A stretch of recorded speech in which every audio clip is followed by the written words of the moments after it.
Good morning, students.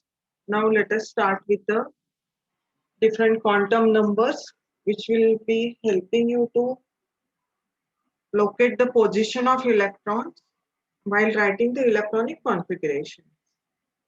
So in the earlier lectures, we talked about these four types of quantum numbers: principal quantum number, asymmetry quantum number, magnetic quantum number, and spin quantum. So this table will help you to know how will you decide the different quantum numbers for the particular electron. So let us start with the first shell, which is denoted as capital K. For this K shell, as I earlier discussed in the live lecture also, the value for n would be 1. So n small n, that is the principal quantum number. What is this? This is principal quantum. So this principal quantum number, I'll write in short, this is equal to 1 for the K shell. Now this value for the L, that is the azimuthal quantum number, this will give you the number of subshells here. So here for this L will be equal to 0 because L is equal to 0 to n minus 1. So what is the value for n here? N equals to 1. So 1 minus 1, that is equal to 0. So L will be equal to 0 for n equal to 1. So the symbol of subshell for this, there will be only one subshell, and that is we can write here at 1s. Okay. Now total number of orbitals, because these subshells, they are further divided into orbitals. So this total number of orbitals, it can be given by this another quantum number, that is which we denote as a that we can write total number of orbitals, which is given by twice L plus 1 here. So for this one, you can calculate twice L plus 1. You just have to substitute the value for L, that is 0, because we can see here this is L equals to 0. So 2 into 0 plus 1, which is coming out to be 1 here. Now the values for this magnetic quantum number, here you can write this is also equal to 0 because L equal to 0. So magnetic quantum number will always be equal to 0 for this particular K shell. So for this K shell, I just repeat the things. For this K shell, principal quantum number, that you can write here n equal to 1. Then this number, this 2 twice L plus 1, this will give you the value for the azimuthal quantum number or subsidiary quantum number, which is equal to twice L plus 1. Okay. So the values for L for this n equal to 1, that is coming out to be 0 because this will be 0 to n minus 1. Okay. So that this will be given as, if you substitute here, you will get here L equal to 0. For this particular twice L plus 1, you will get here value equal to 1 here. And for this magnetic quantum number, since this L equal to 0, so M will always be equal to 0 here. Okay, so these are the different ways you can uh, write the different quantum number. This is principal quantum number. L will give you the that is the value for this. L will give the azimuthal quantum number. Then this magnetic quantum number, and by knowing the value of L, you can calculate the total number of orbitals present in the subshell. Means shell, subshell, and then orbitals. Okay. Now for the second shell, L. So for this L shell, principal quantum number will be n equal to 2. So when L equal to n equal to 2, you will have two values for L because L will be equal to 0 to n minus 1. Okay. So n minus 1, n here is 2. So 2 minus 1, it is coming out to be 1. So it will have two values, L equal to 0 and L will be also equal to 1 here. So for this symbol for this, when L equal to 0, since the principal quantum number is 2, so you can write here 2. So whenever it is L equals to 0, it will be always S orbital. Remember, when L equal to 1, it will be always p orbital. And since the principal quantum number is 2, so you can write here 2. So it will have two rather subshell, that is 2s and 2p. Isn't it? Now let us find out the value for twice L plus 1. So for this 2s, it would be 2 into 0 plus 1 because L is equal to 0 here. So we have substituted the value of L here.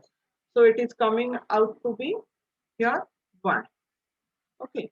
So the magnetic quantum number for this particular 2s subshell, or you can call it as an orbital or suborbital also.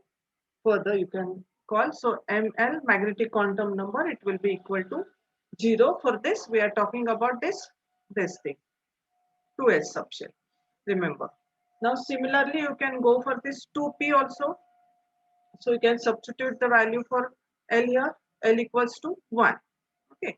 So 2 into 1 plus 1, which is coming out to be 3, isn't it?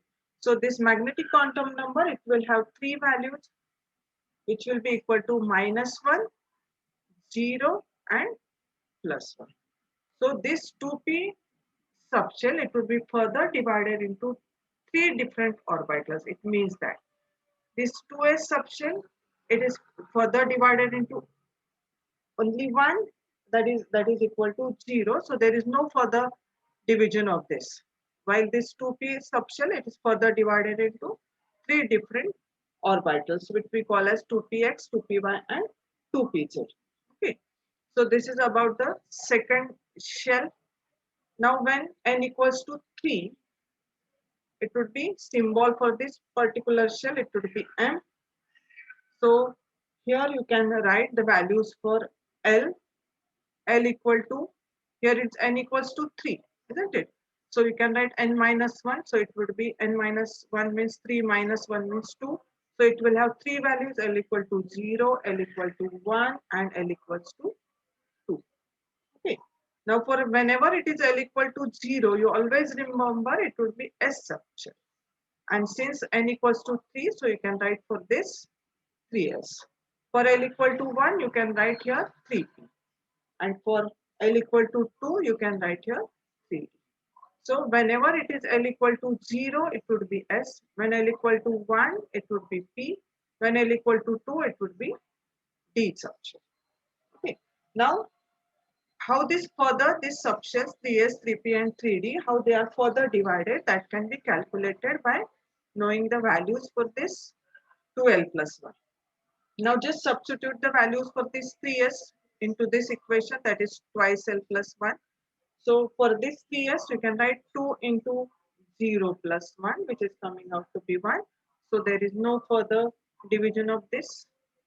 Then for this 3p, you can calculate 2 into 1 plus 1, which is coming out to be 3. So it will again have 3 values, that is -1, 0 and +1. For this 3D, you can write the value for L equals to 2. So 2 into 2 plus 1, which is coming out to be 5. Okay. So for this M, it will have values equal to -2, -1, 0, +1 and +2. So total number of values there are 5. It means that this 3D subshell, it is further divided into 5 orbitals, isn't it? Now let us go for the fourth one here.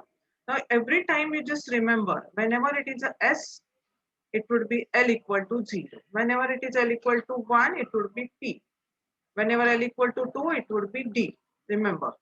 So according to this principal quantum number, this number will go on changing.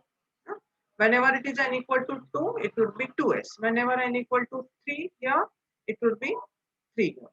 Okay. So this number 1, 2, 3, this will give you information about the shell, to which shell this your electron is accommodated or can be accommodated, or where does it lie.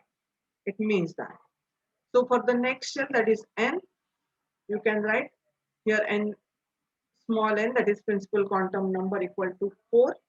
So obviously it will have three values, L equal to 0, L equal to 1, L equal to 2 and L equal to 3. Sorry, four values, 0, 1, 2 and 3. So same thing you can do for this, each and every value for this L. So when L equal to 0, you can just write here this principal quantum number is 4, and as I told, when L equal to 0 it should be S orbital, S subshell. L equal to 1, so it would be P. L equal to 2 means it should be, here you can write D, and when L equal to 3 it should be 4F. So this, as I told, this is your principal quantum number, this one. Okay. Accordingly, you can write the looking at the values for L, you can write which subshell is, whether it is S, P, D, or F, isn't it? Now you can calculate the same for this each and every subshell here. So 2 into 0 plus 1, which is coming out to be 1. So it is not further divided into any further orbital.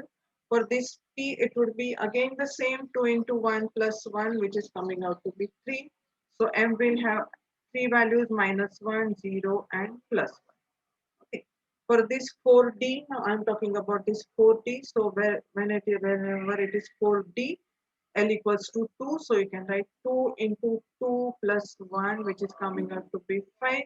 So ML, it will have 5 values, minus 2, minus 1, 0, plus 1, and plus 1. Isn't it? Now this 4F, you can write L equal to 3. So 2 into 3, this is the value for L, remember. So in 2 into 3 plus 1, which is coming out to be 7. So here there will be 7 values for this and L, that is magnetic quantum number, minus 3, minus 2, minus 1, 0, plus 1, plus 2, and plus 3. Okay. So in all total, this F subshell, it will have 7 orbitals. So looking at this table, you will be able to know the number of shell.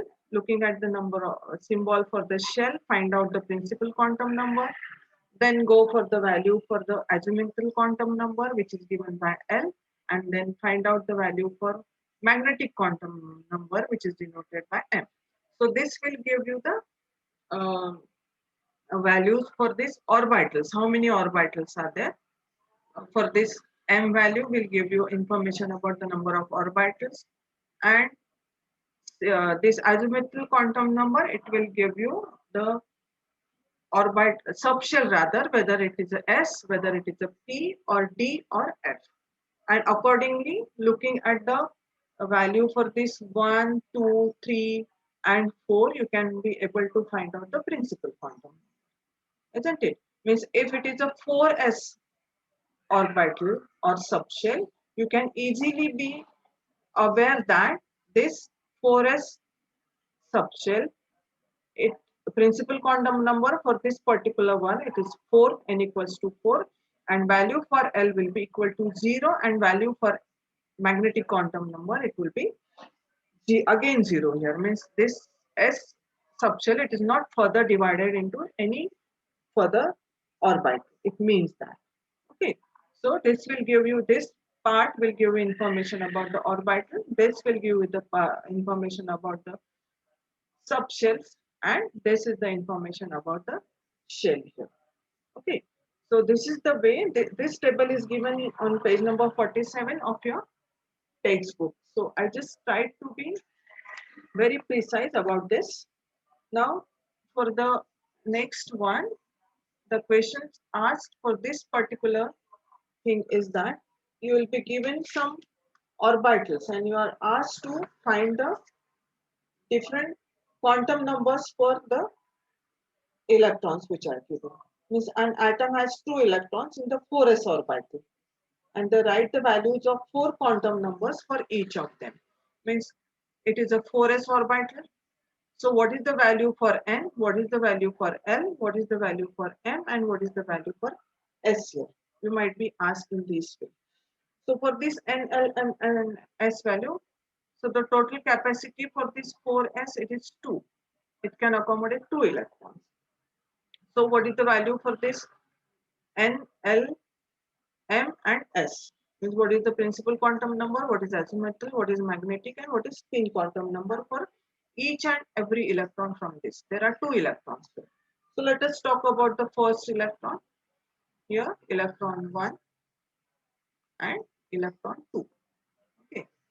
So here by looking at this, you will be easily come to know that the principal quantum number for this first electron, it is 4. So since this, it belongs to this S here. So whenever it is a S orbital, L will be always equal to 0 here. For this first electron, value of L will be equal to 0, remember. And this is when L equal to 0, so M will always equal to 0 also. And this 4s, there are 2 electrons, so those can be accommodated in parallel and anti-parallel spin. So we are talking about this electron with the parallel spin, so you can write here the spin of the electron as plus, isn't it? Now for the second electron, so this one, this, we are talking about this now. Now the same one you can write for this also. This belongs to the same orbital, so the n will be again same. It is again belonging to the same orbital, so L will be again equal to 0 and M will be again equal to 0. But this electron, it appears with the anti-parallel spin, so this instead of plus half, it would be minus. So easily you will be able to find out the different quantum numbers, that is n, L, M and S values for all these quantum numbers if this is given. Remember. Now you can take another example, like if I give you the 2p orbital, and if I ask you to calculate the values for N, L, M, I'm not talking about the S because I did not put here any 2p, 2p2, 2p3 like that. Now we'll be doing this exercise more in further course of time. So just look at this 2p. So find out the value for N. Since this is 2, so N will be principal quantum number 2. Now this is a p subcellular orbital. So the value for this L, whenever it is a p orbital, L will be equal, always equal to 1. Remember. Okay. So value for N for this 2p, it would be N equal to 2, L will be equal to 1 here. And what is the value for M here? M will be having 3 values, that is -1, 0 and plus. Isn't it? So you'll be able to find out the values for N, L and M if this such type of information is given to you. Now instead 2p, if you take another example like 3d, so N will be equal to 3 here. So since this is a d orbital, so L will be equal to, for d, L will be always equal to 2, isn't it? And M will have 5 values, so M will be -2, -1, 0, +1 and plus. Okay. Now this is the way you can be able to solve the problems based on this. You might be asked to calculate the, or to know the number, what is the value for N, what is the value for L, what is the value for M. Remember. So value for M, it can be determined if the exact number of electrons are given here. Okay, as we did here also. So this is the way you will be able to solve the problems based on this. Now one more example I can take, like 4f. So for this 4f, N will be equal to 4, isn't it? L will be equal to 3, and then M will have 7 values rather, that is -3, -2, -1, 0, +1, +2 and plus. So in our total there are 7 orbitals for this particular 4f shell or when you say orbitals, so this can be called as suborbitals. When you call this as a subshell, so this can be called as orbital. Remember. So this is about the different quantum numbers. So in the next lecture, we'll talk about the shapes of S, 1s and 2s and 2p and d orbitals, and then above rule and n plus L rule. Thank you.